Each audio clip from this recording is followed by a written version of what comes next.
तो last video में हमने देखा था कि स्पर्श व्यंजन कितने प्रकार के होते हैं, संख्या कितनी है। मित्रों, सामान्य आधार पर व्यंजन वर्णों को हम लोग पढ़ रहे हैं और इस वीडियो में ये वर्णमाला का भाग 10 है। जी हाँ मित्रों, नमस्कार। मैं बाल मुकुंद और आप देख रहे हैं अपना यूट्यूब चैनल संस्कृत आस्था। इसमें हम लोग वर्णमाला के भाग 10 में सामान्य आधार पर व्यंजन प्रकारों का अगला प्रकार हम लोग पढ़ेंगे। तो इसके पहले प्रकार में हम लोगों ने स्पर्श व्यंजन को पढ़ा था, इसको हमने पढ़ लिया था। तो ये स्पर्श व्यंजन 25 हैं। इनका स्पर्श स्थान क्या है, संख्या क्या है, सबके बारे में पिछले वीडियो में हमने पढ़ा है। भाग 9 में नहीं देखा है, जरूर आप देख लीजिएगा। और इस भाग में हम लोग दो प्रकारों को पढ़ेंगे, व्यंजन वर्ण के दो प्रकारों को। एक तो अंतः अस्थ व्यंजन और अगला ऊष्म व्यंजन। इन दोनों को हम लोग भाग 10 में पढ़ने वाले हैं। तो व्यंजन वर्णों में, हिंदी वर्णमाला के व्यंजन वर्णों में ये 4 अक्षर हंतस्थ व्यंजन हैं और ये 4 अक्षर ऊष्म व्यंजन है। जी हाँ, 11 लावा अंतस्थ व्यंजन है, बड़ा सा, खष्टिसा, छोटा सा और हा ऊष्म व्यंजन है। इन्हीं को हम लोग पढ़ेंगे। तो अंतस्थ व्यंजन आपका आप जान ही चुके हैं, या, रा, ला, वा है। और ऊष्म व्यंजन भी आप देख चुके हैं, बड़ा सा, खष्टिसा, छोटा सा और हा आपका ऊष्म व्यंजन है। इन्हीं चारों के बारे में हम लोग पढ़ेंगे। आइए जानते हैं कि क्यों 11 लावा इन 4 अक्षरों को ही अंतस्थ व्यंजन कहा गया, क्यों इनको अंतस्थ कहा गया। तो मित्रों, हिंदी में आपने एक मुहावरा पढ़ा होगा या फिर वाक्यांश के लिए एक शब्द पढ़ा होगा या फिर एक शब्द के लिए वाक्य में पढ़ा होगा। आपने वहाँ पढ़ा होगा एक शब्द अंतेवासी। अंतेवासी किसे कहते हैं? तो उत्तर में आपने पढ़ा होगा गुरु के समीप रहने वाला छात्र या गुरु के हृदय में बसने वाला छात्र। मित्रों, अंतःपुरी भी आपने शब्द देखा होगा। अंतःपुरी किसे कहते हैं? तो सबसे अंदर के भाग को अंतःपुर कहते हैं, बीच के भाग को अंतःपुर कहते हैं। पहले प्राचीन काल में राजाओं महाराजाओं के महल का जो बीच वाला हिस्सा होता था उसको ही अंतःपुर कहा जाता था। कुल मिला के अंतः मीन्स हम समझते हैं अंत में नहीं, बीच में। अंतः मीन्स बीच में और अस्थ मीन्स स्थित। तो अंतः मीन्स बीच में, अस्थ मीन्स स्थित, अर्थात बीच में स्थित। कहने का मतलब 11 लावा जो 4 अक्षर हैं ये बीच में स्थित हैं। कहाँ बीच में, किसके बीच में? तो इसके बारे में हम लोग को जान लेना है कि हमारी हिंदी वर्णमाला कितने भागों में बटी हुई है। तो 2 भागों में बटी हुई है। दोनों भागों में पहला भाग स्वर है, दूसरा भाग व्यंजन है। और इन्हीं दोनों भागों के बीच में स्थित होने के नाते ही 11 लावा को अंतःस्थ, बीच में स्थित वर्ण कहा जाता है। आप कह रहे होंगे या आप सोच रहे होंगे कि झूठ ही हम बता रहे हैं, ऐसे ही हम कह दे रहे हैं। कहाँ बीच में स्थित है? ये तो स्वर है, फिर व्यंजन का 25 अक्षर है, फिर उसके नीचे आकर के लिखा हुआ, बीच में कहाँ है? नहीं नहीं मित्रों, ये जो हिंदी की वर्णमाला है वास्तव में ये अक्षरों को उस सिस्टम में नहीं प्रदर्शित करती है जिस सिस्टम में वास्तविक में ये है। ये हिंदी की वर्णमाला नहीं है।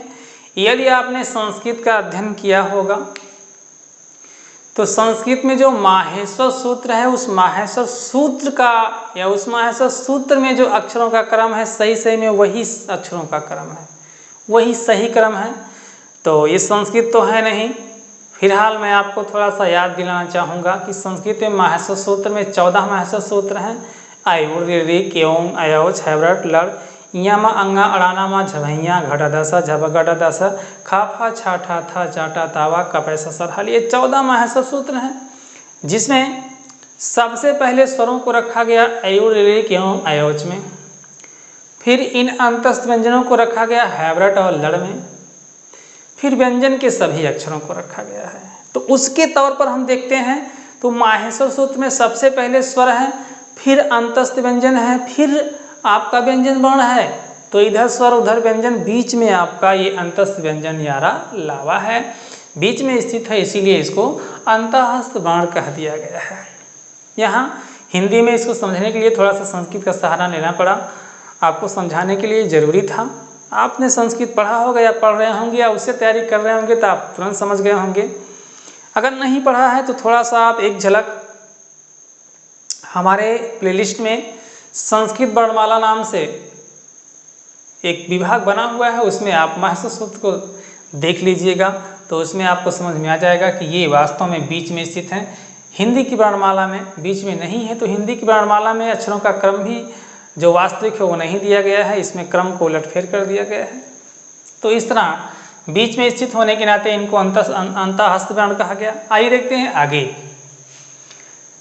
शा को और हा को ऊष्म वर्ण कहा गया है। मित्रों, ऊष्म मीन्स होता है गर्म, ऊष्म मीन्स गर्म होता है, शीत मीन्स ठंड होता है। तो गर्म वर्ण, ऊष्म वर्ण यानी गर्म वर्ण, इन वर्णों को गर्म वर्ण क्यों कहा गया? क्या इनको हम छूते हैं तो जल जाते हैं? ऐसी तो कोई बात नहीं है, इनको हम छू सकते हैं, ये बिल्कुल ही गर्म नहीं है। तो फिर इसको गर्म वर्ण क्यों कहा गया, ऊष्म वर्ण क्यों कहा गया? आइए इसको हम लोग विस्तार से जान लेते हैं। इन वर्णों को जब हम बोलते हैं तो बोलते समय जो हमारे अंदर से श्वास वायु निकलती है वो रगड़ खाती हुई बाहर निकलती है, और रगड़ खाने के नाते ही वह वायु गर्म हो जाती है। जब भी हम इन अक्षरों में से किसी अक्षर को बोलेंगे तो हमारे मुख से गर्म वायु निकलेगी, क्योंकि वह वायु रगड़ खाती हुई बाहर निकलती है, गर्म वायु निकलेगी, इसलिए इनको ऊष्म वर्ण कहा गया। देखिए, इसके पहले भी हमने आपको समझाया है कि हम किसी भी ध्वनि को बोलते हैं तो अपने अंदर से सबसे पहले वायु को अंदर हम अपने फेफड़े में स्टोर कर लेते हैं, जमा कर लेते हैं। इसके बाद उस अक्षर को बोलते हैं, और बोलते समय हवा जब बाहर निकलती है तो कंठ वर्ण को बोलते समय हम हवा को अवरुद्ध नहीं करते हैं, बकिया कोई भी वर्ण हो उसको बोलते समय हम हवा को किसी न किसी स्थिति में अवरुद्ध करते हैं, ताकि हमारा मन चाहा ध्वनि हमारे मुख से निकल जाए। इसमें हम जो क्रिया करते हैं, कोई अक्षर हमको बोलना हुआ, सबसे पहले हम श्वास को अंदर भर लेते हैं, फिर श्वास को निकालते हैं, और जैसा चाहते हैं वैसा अवरुद्ध करते हैं तो ध्वनि हमारी निकल जाती है। तो 3 ये अक्षर ऐसे हैं जिनको बोलते समय हम अपनी श्वास नली को कुछ ज़्यादा ही सकरा कर अवरुद्ध करते हैं, उसको पिचकाते हैं या ऐसा कुछ करते हैं कि हवा रगड़ खाती हुई बाहर निकले। आपने देखा होगा बच्चे एक बालून लाते हैं, गुब्बारा लाते हैं जो लंबा सा होता है, उसमें वो हवा भर के और ऐसे ऊपर करके छोड़ देते हैं, तो हवा से बालून से हवा बाहर निकलती है और बालून इधर उधर भागता है। लेकिन जब बालून से हवा निकलती है तो उस हवा से एक विशेष प्रकार की आवाज़ भी सुनाई पड़ती है। क्यों? इसीलिए क्योंकि गुब्बारे में बहुत ज़्यादा हवा है, बहुत ज़्यादा वायु है, लेकिन निकल रही वायु तो रगड़ खाते हुए छोटे से रास्ते से तो आवाज़ करती है। इसी प्रकार इनको भी बोलते समय हम श्वास नली को उसका आकार कम करते हैं, उसको रगड़ खिलाने के लिए, ताकि हमारा मनचाहा ध्वनि निकल सके। और यह ध्वनि जब निकलती है तो वायु हमारे श्वास नली से रगड़ खाती हुई बाहर निकलती है, और जब रगड़ खाती हुई श्वास बाहर निकलेगी तो वह गर्म हो जाएगी। इसीलिए इनको ऊष्म वर्ण कहा गया, गर्म वर्ण कहा गया। हम बोलेंगे सा, शा, सा, हा, ऐसा कोई अक्षर बोलेंगे तो हमारे अंदर से गर्म वायु निकलेगी। आप प्रैक्टिकल करके जान सकते हैं, बोल करके देख सकते हैं। हाँ, इतनी गर्म नहीं है कि हमारा हाथ जल जाए, हम हाँ बोलें तो हमारा हाथ जल जाए, नहीं, अनुभव करने वाली बात है, बहुत थोड़ी सी गर्म वायु निकलती है, तो इसलिए इनको उष्ण वर्ण कहा गया। तो स्पर्श के तौर पर स्पर्श वर्णों का स्पर्श स्थान तो हमने जान लिया था, आइए इनका भी स्पर्श स्थान जान लेते हैं। स्पर्श स्थान इसके पहले की वीडियो में आपने देखा था, इसमें भी आप देख लीजिए।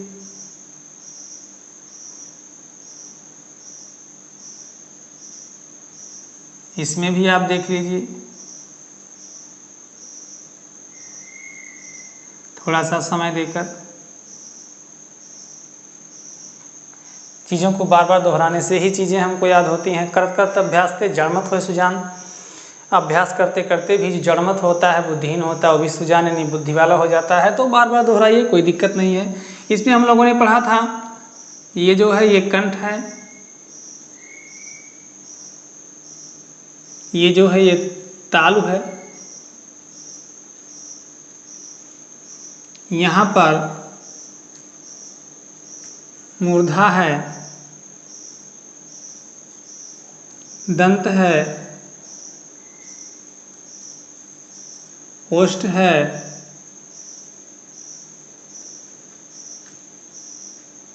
नासिका है। इन सभी स्थानों को विस्तार से हमने पढ़ाया है इसके पहले वाले भाग में, देख लीजिएगा नहीं देखा है अगर आपने। तो देखते हैं इसमें से कौन कौन से स्थान इन अक्षरों के हैं। तो इसको याद रखने का, इसको देखने का, समझने का सबसे बढ़िया तरीका है इसी फॉर्मेट में आप इन अक्षरों को लिख लें। तो आपको मिलता है, क्या मिलता है कि इन दोनों अक्षरों का एक ही स्पष्ट स्थान है। संस्कृत होती तो हम एक ही स्वर में आपसे कह देते इच्वसा नाम तालो, लेकिन ये हिंदी है, इसमें आपको याद रखना है कि या और बड़ा सा का उच्चारण स्थान क्या है, तालु है। आगे चलते हैं, तो रा का उच्चारण स्थान और खष्टी सा का उच्चारण स्थान दोनों का मूर्धा है। संस्कृत होती तो हम कह देते ऋतु रसाणाम मूर्धा, और ला का उच्चारण स्थान, सा का उच्चारण, छोटा सा का उच्चारण स्थान दंत है। संस्कृत होती तो हम कहते लिट लसा नाम दंता, और इन दोनों का उच्चारण स्थान अलग अलग है मित्रों, इसलिए इन दोनों को हमको अलग अलग याद करना होगा। हा का उच्चारण स्थान कंठ है, वैसे भी आप बोल के जान सकते हैं हा, इसमें जीभ की कोई प्रतिक्रिया नहीं होती और आपके कंठ की प्रतिक्रिया होती है, कंठ से सीधे वायु बाहर निकलती है अगर खाती हुई। तो ये आपका कंठ है, इसका उच्चारण स्थान 2 है। इसके पहले आपने स्वर में भी पढ़ा था, कुछ अक्षरों का उच्चारण स्थान 2 स्थान था, ए का, ओ औ का। तो वा संस्कृत होती तो हम कह देते वकार से दंतोष्ठम, लेकिन वा का उच्चारण स्थान आपको याद करना ही होगा। इसका उच्चारण स्थान है दंतोष्ठ। कहने का मतलब दंत और ओष्ठ दोनों ही इसका उच्चारण स्थान है। वा का पूरे वर्णमाला में वा अकेला इकलौता ऐसा अक्षर है जो संयुक्त भी नहीं है, यूनिक है, अकेला है, एक अक्षर है, लेकिन एक अक्षर होते हुए भी उसका उच्चारण स्थान 2 है, दंत है और ओष्ठ है। वा आप बोलेंगे तो वा बोलते समय आपकी जिह्वा दंत पर जाएगी और ओष्ठ की भी बहुत अहम भागीदारी रहेगी, इसलिए इसको दंतोष्ठ वर्ण कहा गया है। तो ये रहा आपका अंतस्थ और उष्ण वर्ण। आशा करते हैं कि ये आपको बढ़िया से समझ में आया होगा। नहीं समझ में आया हो कुछ भी इसमें से तो कमेंट करिएगा, उसका उत्तर आपको अगले वीडियो में मिलेगा, ज़रूर मिलेगा। तो इस वीडियो को ध्यान से देखिएगा, ना समझ में आए तो एक बार और देख लीजिएगा तो समझ में आ जाएगा। इस भाग में हमने अंतस्थ व्यंजन और उष्ण व्यंजन इन 8 वर्णों को हमने पढ़ा और उनका उच्चारण स्थान जाना, उनका मतलब हमने जाना कि उनका नाम ऐसा क्यों है, उनको ऐसा क्यों कहा गया।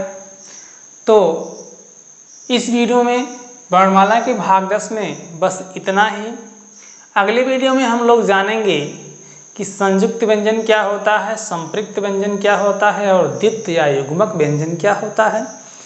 तो इस वीडियो में बस इतना ही। चैनल पर यदि आप नए हैं तो हमारे इस चैनल को सब्सक्राइब कर दीजिएगा, मित्रों में शेयर करिएगा, बेल आइकन प्रेस कर दीजिएगा और वीडियो को लाइक कर दीजिएगा। तो इसी के साथ इस वीडियो में बस इतना ही, मिलते हैं अगली वीडियो में। धन्यवाद।